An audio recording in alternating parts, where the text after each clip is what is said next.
আসসালামু আলাইকুম, আপনারা কেমন আছেন? আমি ভালো আছি। এই যে দেখুন আমার এই কলাবতী গাছগুলো দুটো ফুল ফুটেছে। আর এই যে আম্মুর কাছে প্রাইভেট পড়ে ছাত্রছাত্রীরা এখানে ফুল দেখে জন্য এসেছে।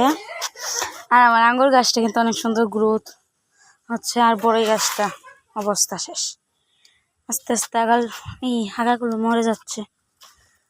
আমি বুঝতে পারতেছি না কি করবো। আর এই যে কয়েন প্ল্যান্টের এইগুলো আমি এই যেভাবে করেছি। আমি কিন্তু গাছ সেল করি, মানে যারা এখানে এসে নিতে পারে তাদেরকে কাজ দিয়ে আমি কিন্তু অনেক অল্প দামে কাজ দিয়ে দেই। আর কেউ যদি নিতে চান আসতে পারেন।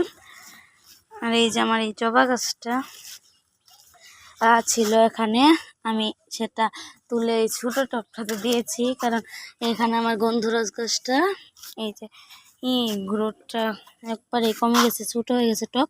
আর এইটাতে তো ফুল ফুটেই না, একদম খালি বড় হয় আর একটা ফুলও ফোটা নাই, তার জন্য ওখানে দিয়েছি। আজকে ভিডিও এটুকুই। আল্লাহ হাফেজ, ভালো থাকবেন, সুস্থ থাকবেন। আর ভিডিওটা আপনাদের কাছে কেমন লাগে কমেন্ট করে জানাবেন। আল্লাহ হাফেজ।